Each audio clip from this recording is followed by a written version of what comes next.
الصلاة والسلام على سيد المرسلين. دا یو کس سوال کوي چې بعضې خلک وایي چې ږیره سپینه وي رنګ نه ورکوي، نو د یهودو سره مشابهت دی. آیا دا خبره صحیح ده او دا صحیح ده؟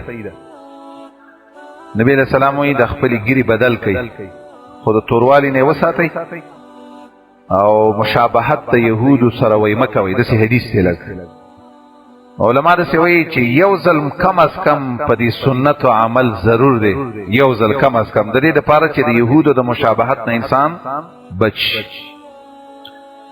دا وی بل سوال کوي بعضې خلک د امام ابو حنیفه رحم الله په ذات پسې خبرې کوي او یو کس ورته زندیق ویلی. داسې خلکو ته ستاسو نصیحت سره زما نصیحت داسې خلکو ته دا دی چې دا انسان کیدی شي د ایمان نه محروم شي.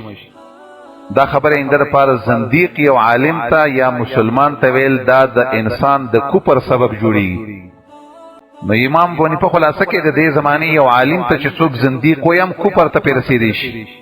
د دې د وجې نه د امام ابو حنیفه رحمه الله سره رحمه الله ویل پکار دي، دعا وله د الله نه غوښتل پکار دي. الله په قرآن کې وایي چې د مؤمنانو صفت دا دی چې هغوی داسې وایي چې ربنا اغفر لنا ولاخواننا الذین سبقونا بالایمان، چې مؤمنان د ځان نه مخکنو مؤمنانو ته د الله دپاره د الله نه وله سوال د بخښنې کوي. ښه دا بل سوال دی، وی چې د چا بچی نه کېږي او بل ورور له خپل زوی ورکوي چې دا ځان له غټ کا، نو دا کار څنګه دی؟ دا کار خلاف دی د قرآن او د حدیث نه. الله په قرآن کې فرمایي ستاسو اولاد صرف هغه دی چې ستاسو نه پیدا وي، او الله تعالی فرمایي وما جعل ادعیاءکم ابناءکم، ستاسو متبناګان ستاسو بچي الله نه دي ګرځوي. او په دې کې یو غټ نقصان دا دی چې دغه هلک چې بیا مثلا چاله څوک ورکړي او هغه غټ شي، د ده ښځه ته بیا ستر نه کوي او دا په کور کې بې ستره را نوځي، دا ټول د شریعت خلاف. او که جینۍ څوک چاله ورکړي هغه غټه شي، نو د دې سړي دله پکار دی چې دغه جینۍ ستر وشي د ده نه، هغه ته ستر نه کوي. نور ډېر ګناهونه پکې لازمیږي. د بچو هدیه کول یا بخل چاته دا د قرآن او سنت سره موافق عمل نه دی. دا بل سوال کوي چې یو سړي چاله روپۍ ورکړي چې په دې کاروبار کا منافع یعنې ګټه به مو نیمئ او په تاوان کې د سره نیم شریک، نو دا سود دی که نه؟ دا سود دی که نه؟ دا مضاربت دی ته وایي یا مقارضه مضاربت، دواړه تعبیرات. د دې به هغه شرطونو لحاظ کول پکاري چې کم شرطونه په قرآن او حدیث کې د مضاربت دپاره یو په هغه شرطونه کې دا دی مثلا چې کومه فایده به هم شریکوي او نقصان به هم شریک. داسې کار چې فایده د شریکوي او ګټې تاوان یې نه شریک، دې ته سود وایي. ځکه سود کیي داسې چې هغه فایده ده کوي خو نقصان نه کوي لږ. نو دا کم شرطونه چې د حدیثو او د قرآن نه معلومیږي د مضاربت دپاره هغه شرطونو خلاف کار دی، دې ته سود ویلی شي. ځکه سود هر هغه معامله چې ده چې د قرآن او سنت نه خلاف. دا ملګری وایي مونږ مسافر یو، مونږ دپاره لفظي ترجمه شروع کوي. که مونږ ته ستا ټول بیانات راځي د بل چا د خولې نه مونږ ته ترجمه نه یادېږي، مونږ ته دعا هم وکړي الله دې ښایسته علم نصیب کا او الله دې درته د قرآن ښایسته ترجمه او الله دې ما له توفیق راکړي چې زه لفظي ترجمه د قرآن وکړم. دا بل سوال کوي چې 3 رکعاته یا 15 رکعاته ویتر په یوه قاعده څوک کوي، نو د 2م رکعت نه چې پاسېږي رپولېدین به کوي که نه؟ نه به کوي. ځکه هغه حدیث کې یو ټکی راغلی چې قبله به نبي صلی الله علیه وسلم د کېناستو نه پاڅېدو او داسې کېناستل چې د 2 قاعدې لکه د تشهد نه، ځکه امام بخاري په داسې باب ته دی نفس د 2 رکعاتو نه پاڅېدلو کې رپولېدی نشته کله چې سړی د تشهد نه پاڅېږي.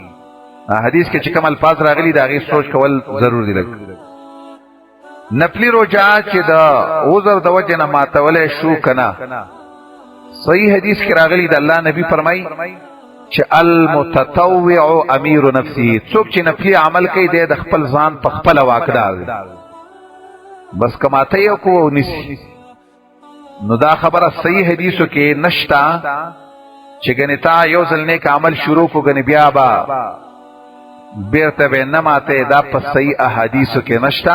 صحیح احادیث په دې دلالت کوي که تا نیک عمل شروع کړو ته په خپله واکدار یې، که سر ته یې رسې او که په نیمه کې پرېږدې. اگر چې دا خبره یاد ساتل غواړي چې خبردار چې خپل نیک عمل سر ته ورسولی شي.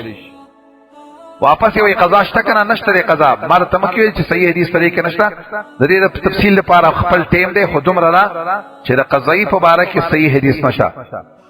دا وایي چې څوک دعوت درکې او ستانه پلی روجي نو ماتول شته کنه دسی په حدیثو کې شته چې نه پلی روجه به ماته کې او کو پرزی نو بیا به ترسي وي چې زه روجه ما او نبی علیہ السلام د سیویری چې تاسو ملګرو تعالی تکلیف کې استعمال کړي نو روجه ماته پرزی او کو دسی وته وي چې ځان نپلی روجه مې دا واقع په نه خپه کیږي او استاد وجنه تکلف نه کړي نه مې ماته بیا لګ.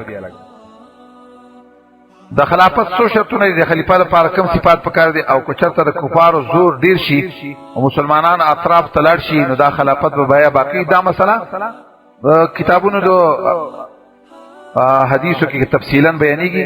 دول شرطونه دي قرطبی ذکر کړي او داغي شرطونو قرطبی نور علماء ذکر کړي په تفصیل سره په دې کتابونو لیکل شي. وی چې پښو او سپه مسکه نو لاس با په خاورو انځي کنه د پښو یا د سپینه لاس لګولو کې لاس انځل نشتا داغه چې په کوم شي کې هغه خلو وي د الله نبی فرمایي نو بیا به وکړه انځي اول ځل به په خاور انځي او نور ځل به په وبو باندې انځي خدا چې خله په کوم لو کې وي نبی علیہ السلام وي اذا ولغ الكلب في اناء احدكم دسوي نو صحیح حدیث دا خلا وال چې خلی په لو کې وی والا بیا به وزل انځي اصل لاس ته لګول دا خبره صحیح نه دا د سینه جسولین د سینه چې ګنې لاس ته لګول د وجنه د انسان لاس ګنې پلیتی.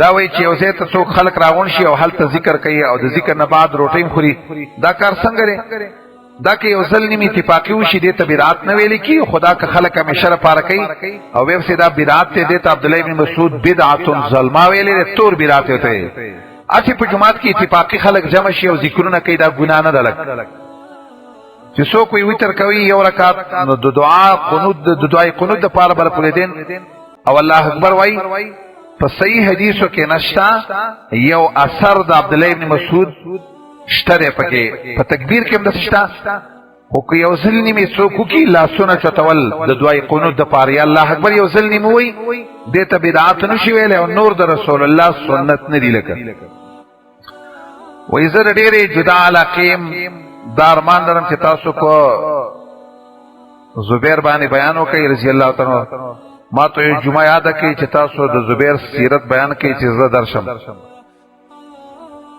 راتلون کی جمعه له بیان کو ان شاء الله تعالی. دا وی په کوم جمعات کې چې قبرونه وي پاک کې مونږ قبلي کنا د محمد رسول الله صلی حدیث دی پدې کې چې قبرونو کې مونږ نه کیږي د کوم جمعات کې چې قبرونه یې پاک او لعنت ویلې او دې حدیث ته علما او متواتر ویلې نو قبرونه چې په کوم ځای کې قبرونه مخکې کې شاته یې هر طرف ته شي مونږ پکې نه کیږي. یو ملګری وای دعا را لوکړی ډېر قرض دی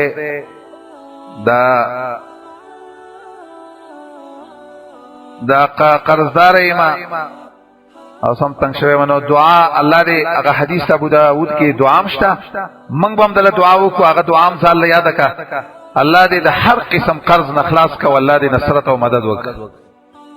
څوک چې الله تعالی دشمنانو مسلمانان د الله دشمنانو ته مسلمانان وای پدا سے کس پسې مسکی او کنا نکی پسې مسکی دا قران نه معلومیږي چې کافر ته کافر وای مسلمان ته مسلمان. قران کې الله وای قل یا ایها الکافرون دا ټکی چې ویلې مقصد مویداري چې پچا کې کم صفت یا غبو ته مسلمان ته کری کافر و ام کافر کی په او کافر ته مسلمان و ام کافر کی په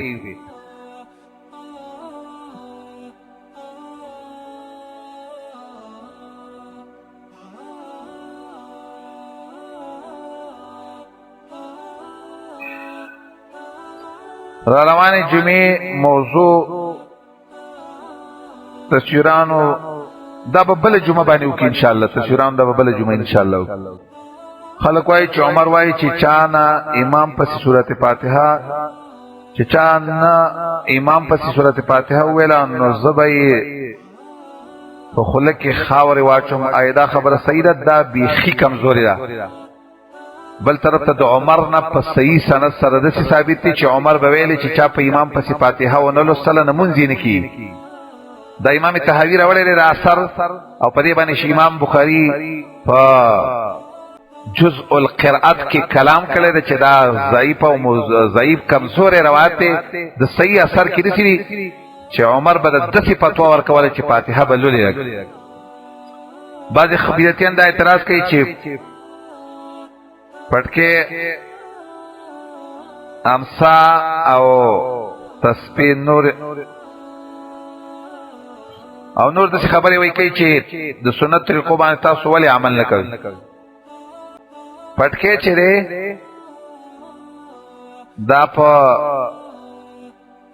دی یو خبرې ته سوچ وکړه، بیا به تا ته پورا حدیث کې د الله نبی ویلي دي چې په جامو کې دا خبره ده چې البس ما شئت، چې ستا زړه څه غواړي هغه اغونده. دا حدیث دی په بخاري کې دی، او په قرآن کې هم داسې آیات سره چې د هغې نه هم داسې معلومېږي چې ستا ته کوم یو شی خوند درکوي او مزه درکوي او ډول پکې یا اغونده هغه په سر کوه. نو دا خبر اول یاد وساته چې په کپړو کې یا په پیزار کې یا په جامو کې یا په خوراک او اسکاک کې یو خاص شي ته څوک سنت نشي ویلی چې دا سنت دی او دا نور بدعت دی. دې خبر اول ځان پیر پاتې شو. پټکې نبی علیہ السلام پټکې والم دی. نبی علیہ السلام نه په حدیثو کې په کولم ثابت دی. د نبی علیہ الصلوۃ والسلام نه رومیال په سر راچول دا هم ثابت دی. څوک په یوه طریقه عمل کوي، څوک په بله طریقه باندې داسې خبره ده چې تا ته کومه ښه کارېږي. خدا یو ټکی وسوایا چې دا اوسنی پټکې چې دی نو ګورې په دې طریقه رسول الله پټکې نه دی والی. دا په حدیثو کې شته. د الله نبي به چې پټکې وا نو د زنې د لاندې به یو ول تاواو. خدا اوسنی پټکې که څوک وایي نو دې ته هم موږ بد نه ګورو او چې شاته شملی. خو داسې مه وایه چې دا ګنې داسې سنت دی چې ګنې خامخا به پې عمل کوي. د دې مقابل کې چې نور هم سنت شته دی چې څوک په کوم یو باندې عمل کوي ټول سنت وایي. دا امسا چې دا امر پې نه دی راغلی، کله نبی علیہ السلام ګرځولی ده کله یې نه ده ګرځولی. کله داسې هم ګرځېدلی، دواړه سنت دي. اسې ګرځېدل هم سنت دي، امسا ګرځول هم سنت دي. او الله دې موږ له په هر یو سنت د عمل کولو توفیق راکړي. دا ملګری وایي ما په خوب کې جاز چلولو د دې څه تعبیر دی؟ نو ظاهرا داسې ده چې الله دله ترقی درکوي انشاءالله. الله دې څوته درجو ته ورسوه. سبزی کې زکات شته که نه؟ د سبزی په پیسو کې شته دی. په سبزی کې د الله نبی فرمایي لیس فی الخضروات صدقه، په سبزی کې وایي زکات نشته. ډېر خلک د اوټونو لپاره لیکل کوي زه په خپله پینټر یم، ایا زه دا کار یعنې د اوټونو لپاره لیکل کولی شم؟ نه شي کولی. الله په قرآن کې فرمایي وتعاونوا على البر والتقوى ولا تعاونوا على الاثم والعدوان. د یو بل سره په نیکۍ کې مدد وکړئ، په ګناه کې د چا سره مدد مه کوئ. دا په ګناه کې مدد دی. څاروی په نیمکاره ورکول څنګه دي؟ صحیح کار دی. ولې؟ ځکه امام بخاري اثر راوړی او دا هغه معامله ده چې دې کې شریعت په حدیثو کې داسې حدیث نشته دی چې د دې نه منع. خلک چې دا وایي حدیث ته قفیز الطحان په دې کې پیش کوي او د هغې د حکم د لاندې به ډېرې مسلې راوړي. امام ابن تیمیه وایي حدیث موضوع من کلام بعض العراقیین. دا حدیث نه دی، دا یو موضوعي خبره. بعض خلک گاڑی خرڅ کړي په دې شرط چې دا به ما سره وي، تر څو چې زه بل گاڑی واخلم. دا د دې څه حکم دی؟ او چې خراب شي تاوان در چوي. دا په دې شرط باندې سارول چې زما سره به دا شرط دا ناروا دی. نبی علیہ السلام د دې نه منع کړی. سودا او شرط لګول دواړه نه دي جایز. او چې کله به خراب شو نو به چې د چا سره یې تاوان به په هغه باندې چې د مالک ملکیت ته نه راغلی، یعنې د هغه لاس ته نه راغلی، ستا سره چې وي د بایع سره د تاوان به په ده باندې. هجرت ته څه وجې نه په انسان فرض کېږي؟ هجرت چې یو څوک یو ځای کې د الله دین په صحیح طریقه باندې نشي کولی او بل ځای د هجرت یي او لار ورته معلومه وي او ځای د امن وي یا دارالاسلام وي نو بیا هجرت فرض دی. د موټر سایکل اصلي قیمت 90,000 روپۍ دی د 3 میاشتو په نیټه یې په 1,20,000 ورکي کوي انا نو دا ورکول سود دی زمونږ په علم کې پاک د نیټې د وجې نه د عمر د وجې نه د وخت د وجې نه پیسې زیاتول او کمول دا صحیح کار نه دی وای د مفقود څه حکم دی چې ورک شوی دا امام بخاري په دې باندې تفصیل نه هغه کړی موږ ته راجح قول دا ښکارېږي چې کله یو څوک ورک شي او د معلومات څه پته نه لګي 4 کاله پورې فتوا ورکول پکاري چې 4 کاله پورې هغه ته صبر وکړي شي د وسوسونو د بچ کېدلو څه طریقه ده وسوسونو د بچ کېدلو آیات الکرسی دی روایا هو الاول والآخر والظاهر د آیاتونه وایا سورۃ فلق او ناس وایا اعوذ بالله وایا او وسوسو له اعتبار مور کا ودای قوي ذریعہ ده دا ملګری وای د قبر عذاب مې لیدلې ده چې زه پکې مبتلا یم د خوب څه تعبیر دی د تعبیر دا چې څه خپل امتیاز نه ځان نه ساتي او یا پردې غیبت کې یا شغلي کې پردې د دې دوانو کارونو نه ځان وساته ان شاء الله الله تعالی بدلا نجات درکړي سبحانك اللهم وبحمدك نشهد ان لا اله الا انت